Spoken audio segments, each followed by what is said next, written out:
आता पाणी आला म्हणून चना साहेब डवरे मारायचा. आता तुम्ही म्हणून कारबांधीला वावराचेच व्हिडिओ टाकता का? आता वावरातले कामं करू आलो म्हणून वावरातलेच टाकून आता फिरायला बी जाऊ. पहिले घरचे कामं तर उद्या लागतील ना. आता हे कामं होईल लोक काही आपल्या रिकाम पण नाही कुठं जायला. आता हे कामं असे आहेत भाऊ. आता जर का पाणी आला तर 8 दिवस डवरे चालत नाही. मग 8 दिवसांनी सोयाबीन मोठे मोठे झाले की मग त्यात जर डवरे मारले त्याच्या मुळ्या तुटून जातात खालच्या. मग अशातला विषय आहे तो. मग त्याच्यावर फवारे मारा टॉनिकचे असं तसं लय विषय गंभीर आहे तो. म्हणून म्हटलं आता 2-3 दिवस काही पाणी आलं तर आपले डवरे होऊन जात. म्हटलं बस काय आता 2 दिवसचे डवरे राहिले आपले. मग काय सगळं क्लिअर होऊन जाते आपलं काम. मग त्यासाठीच बंडीत डवरे टाकून निघालणार भाऊ कुठे वावरात जायसाठी. आता वावर बी गावापासून भरपूर दूर राहणार आहे बा. कमीत कमी 1-2 किलोमीटर जावं लागते. ते बी कच्च्या रस्त्याने डायरेक्ट सुकळी पैसाडी जवळ आहे आपलं वावर.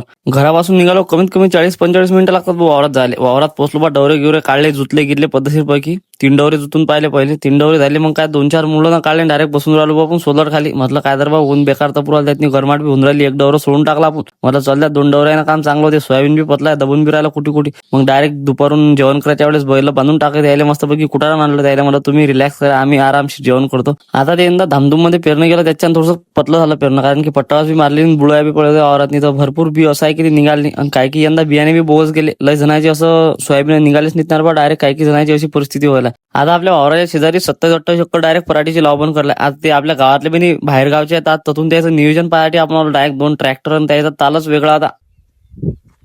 तर यावेळेस की आपण तणनाशक मारला नाही. आता या तणनाशकनं कमीत कमी 15 ते 20 दिवस सोयाबीन मार खाते. तण बी जळते मला रिझल्ट भेटते. तर यंदा कसं होईल आहे आज सोयाबीन पाहू शकता तुम्ही. यातनी डवरण मारला आपण डायरेक्ट डवरे मारून टाकले. म्हणजे टेन्शनचं काम नाही. आता ते तणनाशक मारा रे 8 दिवस थांबा त्याच्या बाद कुठे डवरे मारा. आता हे तणनाशक मारायच्या बगर आपण डायरेक्ट डवरे मारून टाकले. डवरे थोडंसं सोयाबीन बी पतलाय डवरे मारले. आता याच्या बाद डायरेक्ट आपण याच्यावर टॉनिकचा फवारा देऊ. डबल एक डवऱ्याचा म्हणजे सोयाबीनले पायाचं कामच नाही. मग पूर्ण वावर झालं क्लिअर. बंडीतनी टाकले डवरे. आपण बी बंडीत बसलो कारण आतून घर जायला बराच उशीर लागते. अर्धा घंटा लागते. मग काय तर बंडीत बसून निघालो घर जायसाठी. तर मग आजच्यासाठी एवढंच मित्रांनो. भेटू पुढच्या ब्लॉग मध्ये. तुम्हाला आपला ब्लॉग जर आवडला असेल तर लाईक शेअर कमेंट नक्की करा. आणि तुम्ही जर का आपल्याला अजून फॉलो नसेल करेल तर पटापट पहिले फॉलो करून घ्या.